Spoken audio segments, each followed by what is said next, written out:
kembali. Kita masih dalam materi asam basa. Oke, materi kita pada pertemuan kali ini akan membahas mengenai basa. Oke, nah sebelum kita masuk ke dalam perhitungannya, jadi kita harus mengetahui atau mengenal basa terlebih dahulu. Karena ada pepatah mengatakan, tak kenal maka tak sayang. Jadi sebelumnya kita harus mengetahui bagaimana sih basa itu dari ciri-cirinya. Yang pertama, basa akan terasa pahit.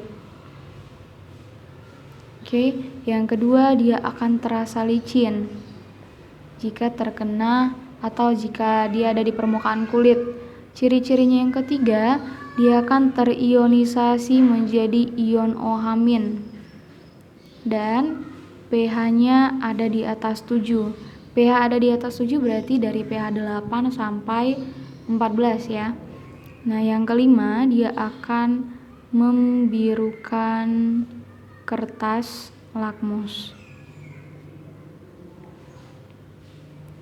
Jadi kalau kamu menemukan larutan atau benda di sekitarmu seperti ini, berarti itu merupakan basa. Nah, tidak sampai di situ saja, ternyata basa bisa diukur kekuatannya.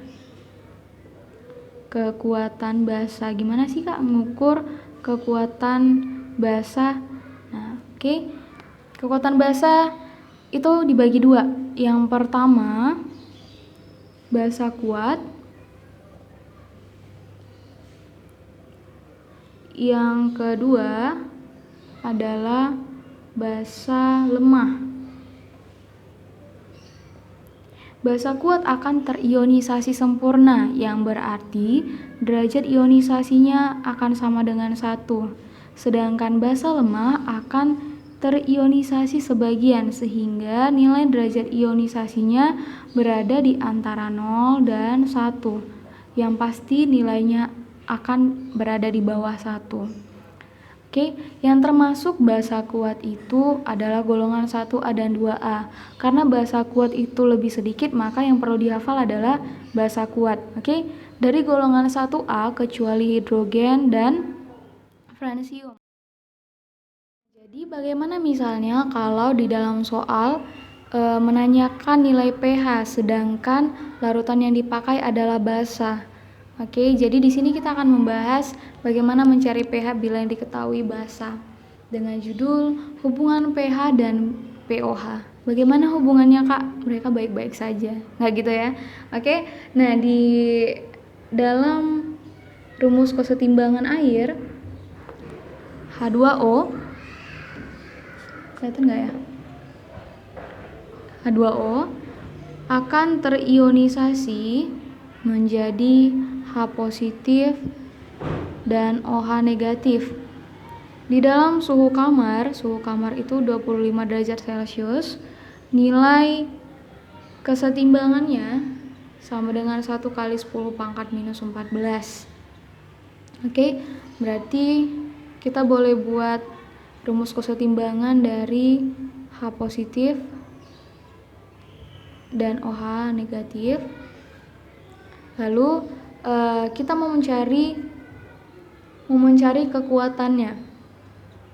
Maksudnya untuk mencari derajat basa dan asamnya. Kita masukkan ke rumus min logaritma K sama dengan minus logaritma H positif dan OH negatif. Langsung masukkan masukkan nilainya. Tadi kan kita udah kasih tahu nilai K segini. Berarti kita boleh langsung masukkan min log 10 pangkat minus 14 sama dengan minus logaritma H positif. Ini boleh kita pisah ya. OH minnya kita buat baru menjadi min log OH min. Kita pisahkan dia dari perkalian. Kalau dari perkalian berarti dia menjadi begini, gitu maksudnya. Oke. Nah, jadi kalau kita membuat ke derajatnya, berarti min log 10 pangkat minus 14 itu akan sama dengan 14. Min log H positif itu adalah rumus dari pH. min log OH positif itu adalah rumus dari POH. Bukan begitu? Nah, dari sini kita mengetahui bahwa pH tambah POH itu sama dengan 14. Jadi, kalau misalnya soal menanyakan pH, mencari pH, berarti kita tinggal cari 14 dikurang nilai POH-nya. Oke? Baik, kita akan menyelesaikan soal. Soalnya berkata begini, sebanyak 0,25 mol gas amonia dilarutkan dalam 500 ml air dan terdisosiasi 1% dalam larutannya. Maka tetapan kesetimbangan amonia tersebut adalah, nah jadi yang ditanya adalah tetapan kesetimbangan atau nilai KB. Nah, yang diketahui dari soal yang pertama adalah jumlah mol dan jumlah volume air dan derajat ionisasi. Oke, tadi rumus untuk mencari basa lemah itu ada 3 rumus. Yang pertama tadi ini, yang kedua dari persamaan yang kedua tadi KB per molaritas, lalu yang ketiga konsentrasi OH- sama dengan akar dari KB kali molaritas. Nah, coba teliti soalnya terlebih dahulu. Yang diketahui adalah mol dan volume. Mol dan volume ini untuk mencari molaritas. Oke. Nah, terus yang diketahui lagi derajat ionisasi. Di sini nggak ada derajat ionisasi kan? Nah, yang ditanya adalah tetapan kesetimbangan atau nilai KB. Yang ada nilai KB-nya di mana? Ini dia. Berarti rumus yang kita pakai adalah rumus yang kedua, yaitu alfa atau derajat ionisasi sama dengan akar dari KB per molaritas. Gitu dia. Jangan bingung ya. Masukkan nilainya derajat ionisasi tadi sebesar 1%, ya kan? Nah, 1% itu kalau kita sederhanakan menjadi 1/100 atau 0,01. 0,01 sama dengan akar dari KB. KB yang ditanya ya, per molaritas. Rumus molaritas itu mol per volume, volume dalam liter. Oke, molnya ada sebesar 0,25, sedangkan volumenya ini masih dalam 500 ml air. Kalau kita ubah ke liter berarti menjadi 0,5 liter. Ini mol tadi ya. Oke, ini kita bisa coret. Kita sederhanakan dulu biar tidak bingung. 25 kali 10 pangkat minus 2 per 5 kali 10 pangkat minus 1. Ini boleh kita coret, 25 itu 5 kali 5. Di sini boleh kita coret, berarti di sini sisa minus 1. Maka nilai molaritasnya adalah 5 kali 10 pangkat minus 1. Kita masukkan ke dalam 5 kali 10 pangkat minus 1. Nah, akarnya ini kita pindahkan dia ke kiri. Kalau dia pindah ke kiri berarti dia akan menjadi kuadrat. Kan 10 pangkat minus 2 kuadrat sama dengan KB per 5 kali 10 pangkat minus 1. Maka nilai KB ini kita putar arah ya. Yang di sini kita ubah jadi di sini.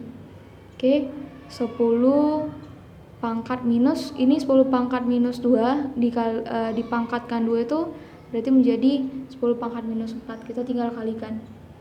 Nah, yang ada di bawah ini kita kalikan ke 10 pangkat minus 4. 5 kali 10 pangkat minus 1. Berarti nilai KB sama dengan 5 kali 10 pangkat minus 5. Itu dia. Dan untuk mengukur kekuatan basa bisa dilihat dari nilai KB. Oke, jadi nilai kekuatan basa akan berbanding lurus dengan nilai KB. Semakin tinggi KB maka akan semakin tinggi kekuatan basanya. Oke, kita masuk ke soal yang kedua. Jika 100 ml larutan 0,0004 mol NaOH. NaOH natrium hidroksida berarti termasuk basa kuat ya. Maka pH larutan NaOH sebesar yang dicari adalah pH. Nah, jadi pertama kita masuk ke rumusnya basa kuat, yaitu molaritas kali valensi basa. Molaritasnya dicari dari mol per volume. Mol per volume, ingat volume dalam liter dikali valensi basa ya. Konsentrasi OH sama dengan 0,0004 atau kita sederhanakan menjadi 4 kali 10 pangkat minus 4 per 100 ml ke dalam liter berarti 0,1 liter kan dikali valensi basa pada NaOH. Ini OH-nya hanya ada 1, berarti valensinya 1. Konsentrasi OH min sama dengan 4 kali 10 pangkat minus 4 per 0,1. Kalau dia naik ke atas berarti menjadi positif 4 kali 10 pangkat minus 3. Oke, ini nilai konsentrasi OH minnya. Kalau kita mau membuat ke POH berarti min logaritma 4 kali 10 pangkat minus 5. Kalau kita sederhanakan menjadi min logaritma 4 tambah dikurang logaritma 10 pangkat minus 3. Gitu dulu ya. POH sama dengan min logaritma 4 min logaritma 10 pangkat minus 3. Nanti dia bakal begini, jadi minus 10 pangkat minus 3 berarti nilai lognya minus 3. Maka POH sama dengan min logaritma 4 ditambah 3. Sederhananya yang positif pindahkan ke depan menjadi 3 kurang logaritma 4. Nah, untuk mencari pH tadi bagaimana? 14 dikurang POH. Ya, nilai pH menjadi 14 dikurang nilai POH tadi 3 kurang logaritma 4. Maka nilai pH sama dengan 14 dikurang 3 masih 11 ya sampai sekarang. Nah, minus kali minus akan menjadi positif logaritma 4. Maka pH dari NaOH sebesar 11 tambah logaritma 4. Berarti jawabannya entok. Jika kalian masih bingung atau ada yang mau ditanyakan, boleh isi kolom komentar di bawah. Terima kasih.